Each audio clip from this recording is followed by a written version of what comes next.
İnsanların klasik müzik dinlemenin sizi daha zeki yaptığını söylediğini duymuş olabilirsiniz. Peki bu doğru mu, yoksa sadece bir efsane mi? Müziğin ruhu beslediği söylentisinden hareketle, bu videomuzda klasik müziğin etkilerini inceleyeceğiz. Klasik müziğin ayrıntılarına girmeden önce biraz arka planla başlayalım. Yüzlerce yıldır insanlar müzik yaratma, ritim veya ritimle hareket etme ihtiyacı duydular. Müziğin ilk olarak dilden türetilmiş olabileceği ve insanlar arasındaki bir iletişim biçiminden gelebileceği söyleniyor. 2013 yılında araştırmacılar, insanların müzik dinleme nedenlerinin 3 kategoriye ayrılabileceğini buldular. Bunlar ruh hali, kişisel ve sosyal nedenlerdir. Müzik, ruh halimizi etkileyebilir. Mutlu, üzgün, enerjik, tutkulu ve ilham verici gibi çok fazla duygu hissettirebilir. Ama neden? Müziğin neden bizi bu kadar etkilediğine dair birçok teori var. Bir teori, yüksek tempolu gergin müzik ve müziğin kalp atış hızımızı değiştireceğidir ve bu, beklenmedik bir şey olduğunda rahatsızlık yaratabilir veya bizi enerjik hissettirebilir ve harekete geçmek istememize neden olabilir. 2015 yılında BBC tarafından yapılan bir çalışmada, yukarı doğru yükselen sesler bizi gerginleştirme eğilimindeyken, uzun alçalan tonların sakinleştirici bir etkisi olduğu bulundu. Bu çalışmaya göre, kalp atış hızımız artmadığı için daha sakin müziğe olumlu tepki verme eğiliminde olduğumuzu ve bu da daha fazla rahatlama eğiliminde olduğumuzu göstermektedir. Nature dergisinde 2014'te yayınlanan bir araştırmada, müziğin beynimizin başka türlü kullanılamayacak kısımlarını uyarma yeteneğine sahip olduğu öne sürüldü. Bu aynı zamanda duygusal kanallarla da bağlantılıdır ve belki de hepimizin duyduklarımıza farklı tepki vermemizin ana nedenlerinden biridir.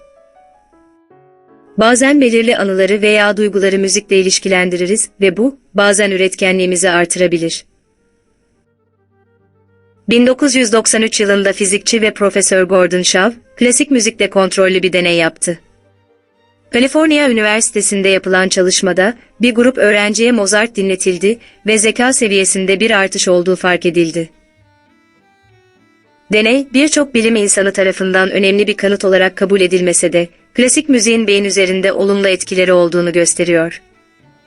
Araştırmacılar, klasik müzik dinlemenin bizi rahatlatıp sakinleştirdiğine inanıyor, bu da daha iyi performans göstermemizi sağlıyor, aynı zamanda düşüncelerimizi etkileyebiliyor. Mozart dinlemek, beynin soyut düşünceler geliştirmemizi sağlayan kısımlarını çalıştırmaya yardımcı oluyor. Dr. Kevin Labar tarafından yapılan ayrı bir çalışma, müziğin odaklanmayı ve dolayısıyla performansı iyileştirme gücüne sahip olduğunu gösterdi. Bunun nedeni, sakinleştirici klasik müzik dinlediğimizde, sakinleştiğimizde ve rahatladığımızda dopamin salgılanmasıdır. Bu, strese bağlı hormonların salgılanmasını engeller. Ruhsal durumun geliştiği ve üzerinde çalıştığımız şeyin daha eğlenceli hale geldiği anlamına gelir. Klasik müzik dinlemek zihni rahatlatır ve sakinleştirir. Böylece beyin tam kapasitesiyle çalışabilir ve normalde uykuda olan yaratıcılık kanallarını açabilir.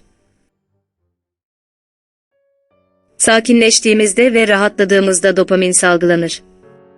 2011 yılında dopamin ve müzik dinleme arasındaki ilişkileri inceleyen ilk deney, McGill Üniversitesi'nde gerçekleştirildi. Çalışmada sevdikleri müzikleri dinlerken beyinlerinin taranmasına izin veren 8 gönüllü bulunuyordu. Sonuçlar, beyindeki dopamin seviyelerinin sevdikleri müzikleri dinlerken yaklaşık %9 arttığını gösterdi. Müzik parçasına tepkilerde, şarkı sözlerinin etkili olmadığından emin olmak için deneyde sadece enstrümantal müzik kullanıldı. Klasik müzikten hoşlandığınızı düşünmeseniz de, sakinleştirici yapısının beyniniz üzerinde olumlu bir etkisi olduğunu fark edebilirsiniz. Uzmanlar, klasik müzik dinlemenin beyin gelişimine yardımcı olduğu sonucuna vardılar. Klasik müzik dinlemenin, bebeklerin daha iyi hafıza becerileri geliştirmesine yardımcı olduğu bulunmuştur. Sakinleştirici müzik düzenli olarak çalındığında, bebeğin ritmi hatırlama yeteneğini geliştirmesine olanak tanır. Bu, gelecekte dil gibi şeyleri daha kolay öğrenmeleri anlamına gelir. Sakinleştirici müziğin bir bebeği rahatlatacağı ve mutlu, sakin bir bebeğin büyüme ve gelişmede daha iyi olacağı, yani genel olarak daha sağlıklı olacağı da kanıtlanmıştır. Fransız araştırmacı Doktor Alfred Tomatis, bu terimi ilk olarak Mozart'ı dinlerken insan beyni üzerinde yarattığı zihin değiştirici bir etki olarak gördüğü şeyi tanımlamak için kullandı. Bu çalışmada zeka seviyesinin Mozart dinleyerek yükseldiği de bulunmuştur. Bunu destekleyecek çok az bilimsel kanıt olmasına rağmen, genellikle bilim adamları tarafından bu terim tartışılmaktadır ve bazı araştırmacılar arasında çok popülerdir. Yani klasik müzik dinlemeye başlarsak performansımızı şekillendirme ve sıkı çalışmamızdan en iyi şekilde yararlanma yeteneğine sahip olabiliriz. Dahası bebeklere veya çocuklara klasik müzik dinletirsek, beyinlerini şekillendirmeye ve geliştirmeye yardımcı oluruz. Böylece daha üretken ve genel olarak daha sağlıklı insanlar olabilirler. Bir dahaki sefere bir şeyle mücadele ederken, daha rahat çalışmak istediğinizde beyninizin yaratıcı kanallarını açmaya yardımcı olması için Mozart dinlemeyi neden denemiyorsunuz? İzlediğiniz için teşekkürler. Kanalımıza destek olmak için abone olmayı unutmayın.